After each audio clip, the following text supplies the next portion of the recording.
So a lot of people in the manifestation community talk about testing the law and specifically setting an intention for something unusual to happen, like you're going to see a purple car or a giant butterfly, or somebody that doesn't usually send you a text message is going to text you, and that will help to solidify your faith in the law. And my problem with these sorts of tests is, number one, that it's coming from the logical mind. And from my experience, the logical, limited mind is never satisfied. Like it's always just going to need more proof. And no amount of proof is ever going to be enough proof. And I'm speaking obviously from my own experience, and I'm speaking as somebody who, for most of my life, has identified as somebody who is really analytical, maybe a bit of an overthinker, maybe a bit, of a skeptic when it comes to, kind of anything out of the ordinary. It's like even though I would want to believe in these more kind of mystical or esoteric concepts, there was always this voice in my head saying, yeah, right, it doesn't work that way. And so this part of myself, no amount of proof was ever going to be enough to satisfy it. And then my other problem with these sorts of tests is, even if you do see the purple car or you get the text message, like it might be a temporary ego boost, but other than that, what does it really get you? And really, what is it that you actually want? And I believe that deep down, what we actually want, and I guess I can only speak for myself, but what I actually want is to feel unification with that higher power, to not feel like there's any sense of separation. And actually, I would rather use the word divine power or God power. I don't really like the word higher because it indicates that it's above and outside of me. And really, the way that I like to visualize this is like those Russian nesting dolls. And so you see how the dolls are kind of nested inside of each other. And so God, source, the divine would be like the biggest doll or the biggest container. And then each of us individuals would be nested inside of that larger container. And so that's how I relate to the statement, I and the Father are one, but the Father is greater than I. And so there is that sense of unification. But at the same time, infinite intelligence is greater simply because, and greater doesn't mean superior, but simply because it's infinite. And so there's going to be things that we simply can't see because we're seeing from a limited vantage point. And it's a good thing that we see from this limited vantage point, because otherwise I think the movie Everything Everywhere All at Once actually illustrates this very well, that if we were to literally see everything everywhere all at once, it would be complete chaos. And so I personally am very grateful for this limited human experience. Well, at the same time, also knowing that I'm part of the infinite, that I'm one with the infinite. And so what I want is I want to feel that sense of unification with God, with Source, to know that I'm never separate, that I'm never alone, and to know at any given time that yes, this is what I'm experiencing right now, but this is nowhere near the sum total of everything that I can ever experience, that there's so much more than this, and there's so much more going on than this.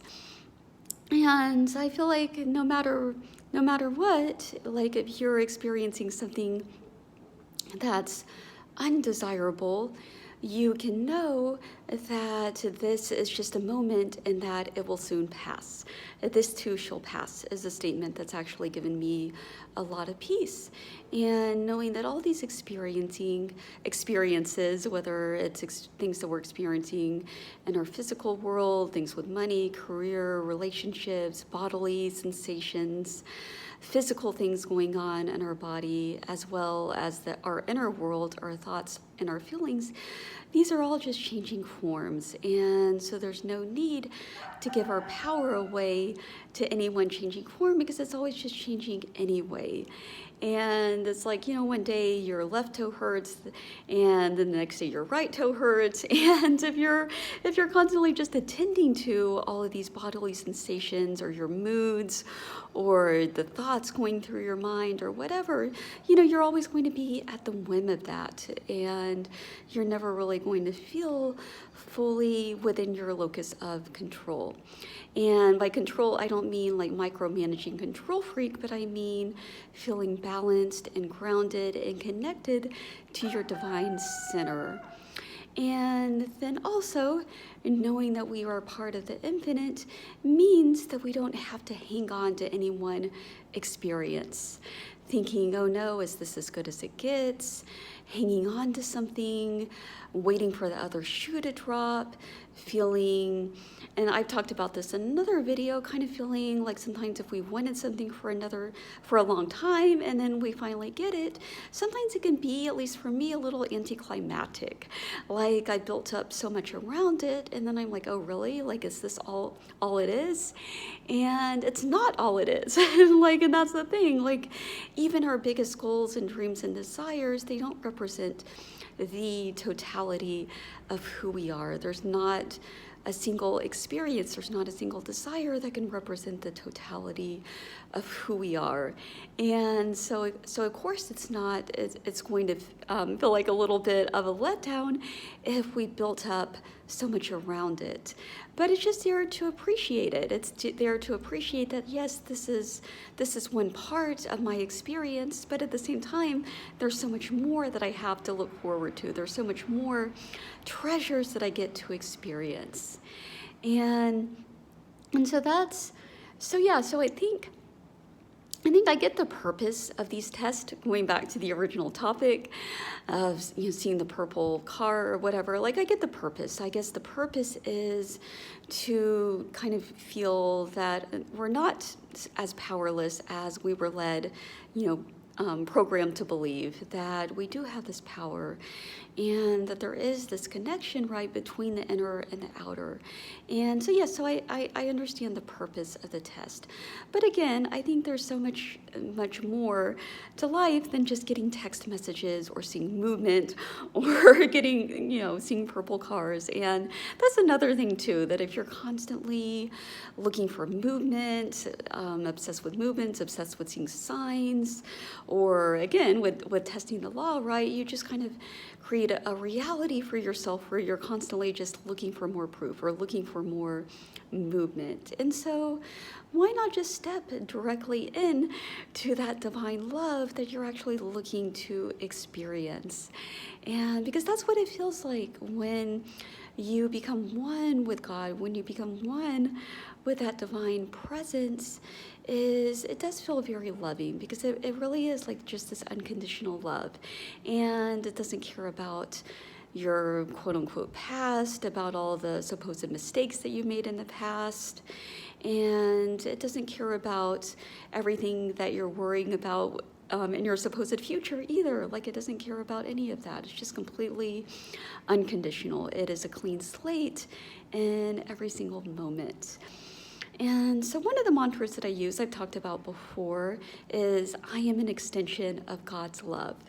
And when I say that, that immediately helps me to tap into that God presence.